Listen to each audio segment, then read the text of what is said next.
Ora bem, para os mais céticos aqui relativamente a estes níveis de tecnologia, o pessoal que diz, os carros elétricos são o futuro, os carros híbridos ou nunca vão ser o futuro, o que vai ser é o hidrogênio, o que vai ser é não sei o quê.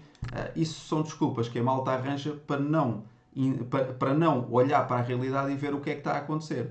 E o que é que está a acontecer? Aquilo que nós temos ao dia de hoje, e eu nem tenho aí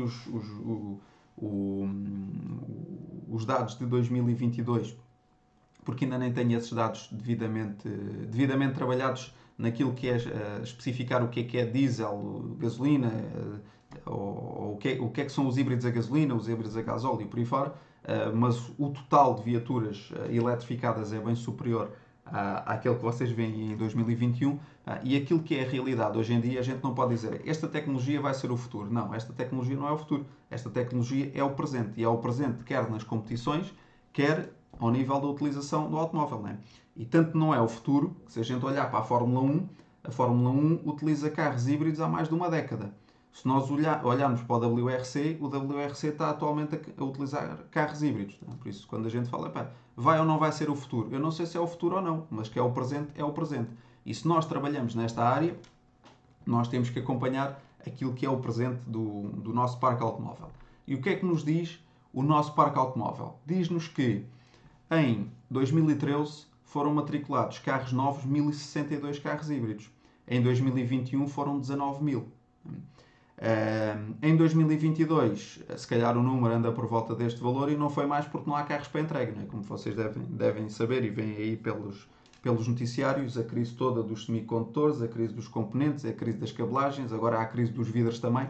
Qualquer das formas, aquilo que a gente tem que ver é a evolução e a tendência do parque automóvel. E quando a gente diz assim, não vale a pena eu olhar para estas tecnologias, vocês não têm ideia da quantidade de avarias nos carros elétricos que se resolvem pela substituição de uma bateria de 12 volts, uma bateria normal. Só que o que é que acontece nas oficinas convencionais? O pessoal não está preparado, não conhece a tecnologia, não conhece como é que aquilo responde, chega ali e olha, isso é melhor ir ao concessionário. Então, os concessionários agradecem, como é lógico, não é? Vai tudo para lá. Só que estes 19.000 carros não vão ser só assistidos nos concessionários. E o pessoal tem que estar preparado para eles cá fora. Depois aparece-nos aí outro termo, que são aí na quarta linha, que são os PHEVs. O que é que são PHEVs? Ora, PHEVs são veículos elétricos plug-in. O que é um veículo elétrico plug-in? Tecnicamente é um carro híbrido. Ou seja, um veículo, por isso é que nós dizemos muitas vezes, é um híbrido plug-in. É um híbrido plug-in, se bem que o termo é veículo elétrico plug-in. O que é um veículo plug-in? É um carro elétrico, digamos assim, mas tem uma bateria pequena. E como tem uma bateria pequena, quando a bateria acaba, significa que tem um outro modo de locomoção, que é o modo de combustão. Seja ele a gasolina, seja ele a diesel. Os plug-in, dá para perceber perfeitamente o que é que tem sido a evolução do parque nacional nos últimos anos, sobretudo na última década, passa de 34 matrículas para 15.000 e qualquer coisa. É a tendência. Então, quando a gente vê aqui se é o futuro ou não é o futuro, por isso é que eu digo e insisto, não é o futuro, é o presente. Depois temos os EREVs. O que é que são os EREVs? Os EREVs foi uma tecnologia que apareceu aí durante alguns anos, não muitos, e isso já foi um bocadinho descontinuado, que são os Extended Range. O que é que são Extended Range? São carros elétricos com extensor de autonomia. A malta, de certeza que já viu aí pelas redes sociais fora os memes que aí aparecem, não é? O indivíduo do Tesla fica sem bateria e à beira da estrada está a carregar com um gerador a gasóleo. No fundo, o que é um EREV? Um extensor de autonomia. É basicamente nós pensarmos nesse meme das redes sociais, mas esse gerador, em vez de estar na beira da estrada, está embarcado no carro. Ou seja, o gerador faz parte do carro. E quando acaba a bateria do carro, existe um gerador que começa a trabalhar e carrega essa dita bateria. No fundo, o que é que a gente pode considerar? Um EREV, tecnicamente, é um carro híbrido. No fundo, nós podemos pensar, e temos que pensar tecnicamente, e é isso que tecnicamente nós o consideramos, um EREV é um carro que é um carro híbrido porque tem duas fontes de energia. Mas é um carro elétrico porque faz a locomoção em modo 100% elétrico. Mas quando acaba a bateria tem lá uma reserva de emergência, tem um combustível de emergência e tem a componente de combustão. Porque é que os EREVs nos últimos anos, eu nem sequer tenho dados, e nem sei, muito honestamente, se ainda há fabricantes a vender carros com extensor de autonomia, porque a partir do momento em que as baterias começam a crescer em termos de autonomia, os EREVs perdem um bocadinho a razão de ser. Estava eu a dizer, o i3 tinha uma versão com extensor de autonomia. Estamos a falar no i3, tinha à volta de 200 km de autonomia, mais coisa, menos coisa, de autonomia elétrica.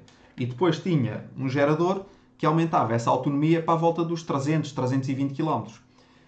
O que é que acontece ao i3? O i3 passa da versão da bateria de 90 Ah para a bateria de 120 Ah, ou seja, cresce em termos de autonomia. Então, aquilo que é incrementado pela via da bateria perde o interesse dele ter o gerador a bordo.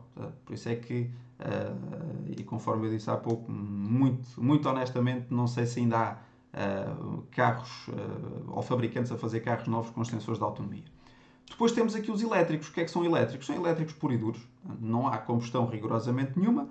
É um carro a pilhas, como a gente costuma dizer. Faz a locomoção a pilhas, carrega a bateria, andou elétrico. Não tem bateria, pura e simplesmente não anda. Parou. E isto dá para a gente perceber aqui um bocadinho aquilo que tem sido o comportamento do consumidor.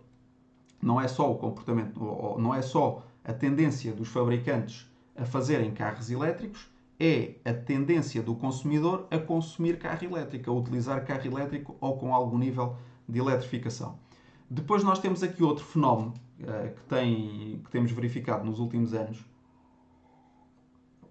que tem a ver com as matrículas de carros usados. Este quadro que eu vos mostro aqui é um quadro para matrículas novas, carros 0 km.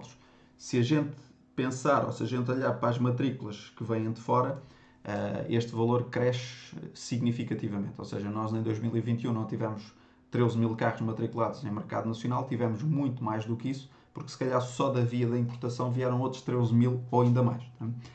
Porque é que isto aqui também é interessante? Quando nós trabalhamos, como eu trabalho no mundo das oficinas, né? Eu estou ligado à parte da formação e à parte das oficinas e acompanho a atividade das oficinas no dia a dia e aquilo que se vai fazendo pelas oficinas de norte a sul do país. O que é que eu vejo muito aqui? É que a malta olha para estes quadros e diz assim, ok, mas isso 13 mil carros. Não sei se vocês têm ideia qual é que é o parque circulante a nível nacional. Estamos a falar de aproximadamente, não chega bem, mas quase 7 milhões de carros matriculados. Ligeiros, estamos a falar de ligeiros. Ou seja, em Portugal, vamos dizer assim, há 7 milhões de matrículas de carros ligeiros. Se a gente olhar para aqui, 13 mil carros, o que é que são 13 mil carros em 7 milhões? É um facto, não sou nada. Né? Mas quando ele entrar pela porta dentro da oficina, o que é que vocês vão fazer? Vão mandá-lo para trás? E é isso que acontece muito hoje nas oficinas. Se nós olharmos para 2021, e em 2021 isso aconteceu em 2 meses seguidos, aconteceu em outubro e aconteceu em novembro. Sabem qual é que foi o tipo de combustível mais vendido em outubro de 2021? Eu digo tipo de combustível, não é tipo de combustível na bomba, tá? É tipo de combustível vendido matrícula. Ou seja, matrícula de um carro a gasolina, matrícula de um carro a gasóleo ou matrícula de um carro com algum nível de eletrificação. Em 2021 foram vendidos mais carros eletrificados, 2021 outubro, mais carros eletrificados do que o somatório de gasolina e diesel. Em novembro de 2021 foram vendidos mais carros eletrificados do que somatório de gasolina e diesel. E isso mostra a tendência do mercado. Desde 2019, os carros a gasolina vendem mais do que os carros a diesel. Isso aconteceu em 2019, 20, 21 e 2022. Em 2022 então ainda se acentuou mais. Porquê? Porque o pessoal está farto dos carros a gasóleo, dos problemas que os carros a gasóleo dão e tudo mais.